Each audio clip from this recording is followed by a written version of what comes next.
Na vandag se gesprek, liewe vriende, sou ek bitter graag wou hê dat ons een ding onder die knie sal kry oor die karakter van God. En dit is dat God die een is wat vir ons stry. Letterlik staan daar in die Hebreëse teks, hy is ons banier. 'n Vreemde uitdrukking wat ek nou mooi sal verduidelik. Goeiemôre.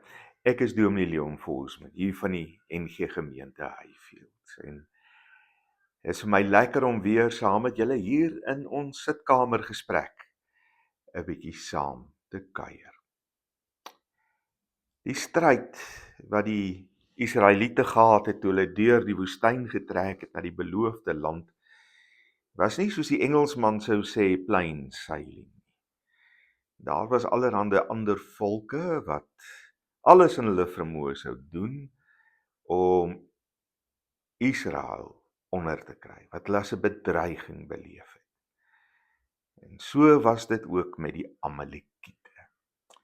En die teks wat ek gaan lees, een vers, het te doen juis met 'n stryd wat Israel teen die Amalekiete gevoer het. Die teks wat ek wil lees is Eksodus 18. Julle kan gerus gaan lees. Die opskrif van die gedeelte in vers 8 is oorlog teen Amalek. En dan in vers 15 word die volgende gesê: nou is die stryd voltooi. Moses het 'n altaar gebou en dit genoem: die Here gee my die oorwinning. Letterlik staan daar: die Here is my banier. Die Here is my banier. Verder het Moses gesê: dit is die gedenkteken vir die oorwinning wat die Here gee. Die Here voer oorlog teen Amalek van geslag tot geslag. Die Here voer oorlog, nie Israel nie. Die Here voer oorlog.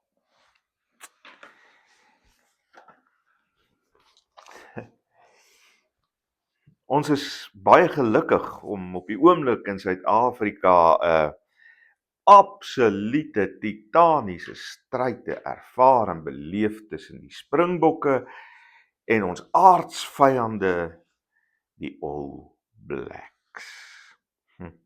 Hulle is sekerlik by verre ons grootste teestanders. As ons kan kies om teen enige span te speel in die wêreld, dan sal dit waarskynlik altyd die All Blacks wees. En ek dink daardie gevoel is wederkerig. As die All Blacks 'n keuse het, dan sou hulle ook altyd teen ons wou speel. Een van die uitstaande kenmerke van die wedstryde waarin die All Blacks altyd betrokke is dat voor die wedstryd hulle die haka doen. Die oorlogskreet as ware. Maar hierdie oorlogskreet, vriende, is baie meer as maar net die aankondiging van 'n stryd, van 'n oorlog, van 'n gebeurtenis wat gaan plaasvind. Dit gee identiteit. Ons weet as die haka gedoen is, dat dit nie enige ander span is nie, maar dat dit die All Blacks is. Dit onderskei hulle van enige ander span op aarde. Daar is geen ander span wat iets het wat naby aan die haka kom nie. En is met groot trots, dat hierdie span, die All Blacks, die haka, keer op keer doen. En soms boesem dit 'n stuk vrees in by die teenstanders. Ander kere weer gee dit vir die teenstanders net daai ekstra woema om te sê, ons gaan julle oorwin. Nou, in die ou nabye ooste, waarin hierdie teks homself wat ons gelees het, om afspeel, het die strydende partye se weermagte, leere, altyd 'n groot banier gehad, 'n vlag gehad. En dit was 'n werklike vlag. En dit was 'n simbool van hulle identiteit. Dit het vir die ander volk gesê, ons is die Amalekiete. Ons is, wie ook al dit is, was 'n simbool van identiteit, soos die haka 'n simbool van identiteit vir die All Blacks is. Maar daar waar die banier was ook die plek waar die strydende partye bymekaar sou kom, en veral die leer van die een wie se vlag dit was. En van daar af is die stryd gevoer. Uiteindelik was dit ook baie keer gebruik as 'n teken van die oorwinning, indien daar ooit 'n oorwinning dan sou plaasvind. Sonder so 'n banier was so 'n weermag verlore en ongeorganiseerd. Hulle sou nie weet waarom by mekaar te kom nie, hulle sou nie weet wie hulle aanvoer nie, hulle sou nie weet teen wie hulle eintlik moet veg nie. Dit was maar een van daai simbole wat ononderhandelbaar was, om uiteindelik 'n suksesvolle stryd teen 'n vyand te kon veg. Maar in Israel, soos ons so dikwels al agtergekom het, was dinge anders. Hulle het nie 'n fisiese banier gehad. Hulle het nie 'n vlag gehad nie. God self was hulle banier. Lees ons hier in hoofstuk 17 vers 15. Hulle het nie 'n vlag nodig gehad nie, het hulle geglo. Jahwe was die standaard. Jahwe was die vlag. Jahwe was die banier waaronder hulle die geveg het, die stryd gestry het. En hulle het geweet dat Jahwe die banier is, want tot op daardie punt het Jahwe oor en oor en oor en oor aan hulle bewys dat hy die een is wat vir hulle voorgaan. So wanneer hier gepraat word dat Jahwe die banier is, die vlag is, dan is dit metafories gebruik.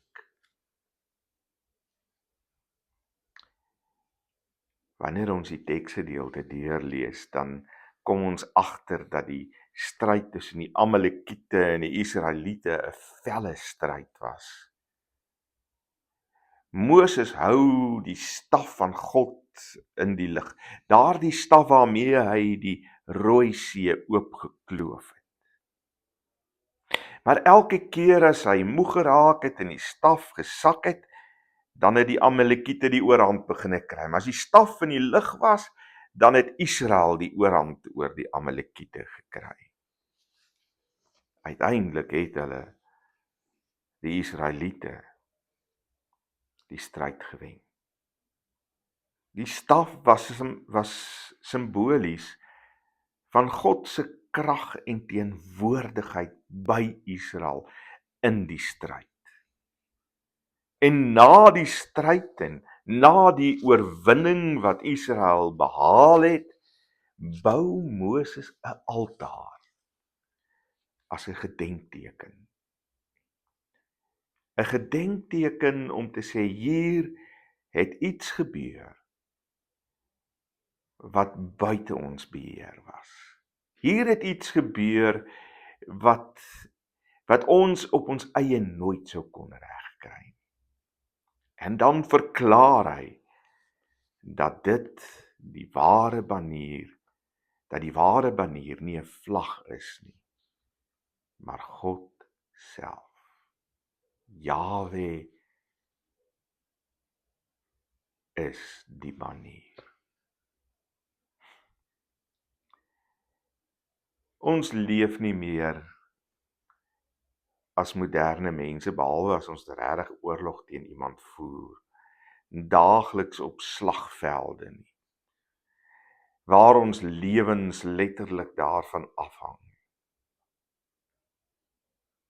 Maar ons lewens is tog vol amalekiete, stres en druk, finansiële stres, werksdruk, wat partykeer regtig 'n mens amper wil onderkry. Gesondheidsamalekiete. Daai amalekiete wat so van binne af jou liggaam aftakel en siek maak en moeg maak.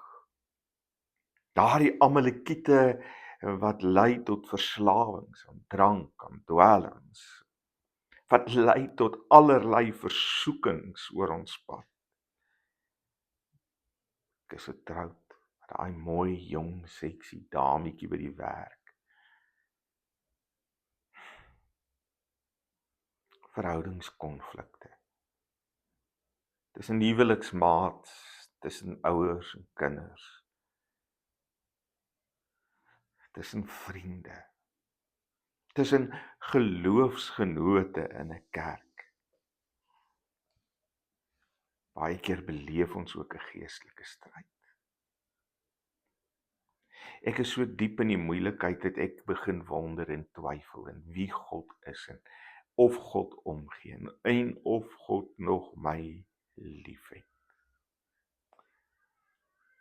Weet jy, dan is die versoeking baie groot, vriende, dat ons hierdie stryd teen die amalekiete van ons lewe in ons eie hande wil neem. Dat ons eie oplossings vir hierdie probleem wat ons eie amalekiet sou kon noem, wil uitsorteer. Dat ons die gemors onder beheer wil kry. My ervaring is,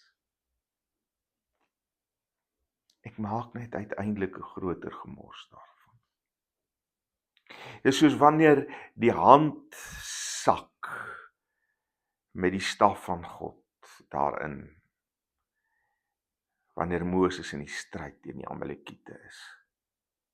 Wanneer ek beheer oor my probleem probeer vat sonder God, is dit soos die staf wat sak, en dan begin die Amalekiet wat my lewe bedreig, die oorhand dikwels oor my kry. Dalk het dit tyd geword om alles in die hande van die Here oor te gee. En ek weet dis nie maklik nie. Ons wil graag die oorwinning self behaal. Ons wil graag die oplossing self uitdink en self implementeer en self.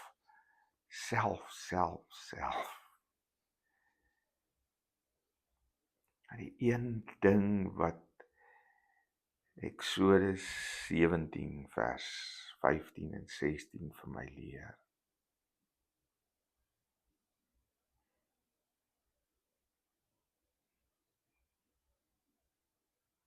is wie God is en wie God graag in my lewe wil wees. By wyse van spreuke wil ek sê, God wil my en jou haka in ons stryd teen die lewensprobleme, die Amalekiete, die uitdagings van ons bestaan wees. Hy wil ons banier wees. Hy wil die bron van ons oorwinning wees. En vriende, die pragtige van die verhaal van Israel en die Amalekiete was toe God Israel se banier was, het hulle die Amalekiete oorwin. Dalk is dit nie so 'n slegte idee om God ons banier te maak hiervandaan verder nie. Dalk moet hy ons haka, by wyse van spreuke wees, in die stryd van die lewe. Kom ons bid saam. Dankie Here. Dankie dat ons weet, U is ons banier. Ek weet ons leef nie altyd so nie. Ons wil self ons eie probleme oplos, ons eie oplossings vind. Maar ons kan nie. Kom wees U by wyse van spreuke ons haka, ons banier, wat die stryd en die Amalekiete van ons lewe voer, sodat ons ook 'n altaar kan oprig, wat getuig daarvan. U is ons banier. U is die oorwinning. Amen. Baie dankie vriende, dankie vir die lekker kuier en mag julle 'n geseënde week hê. Tot ons volgende week weer lekker saam kuier. Totsiens.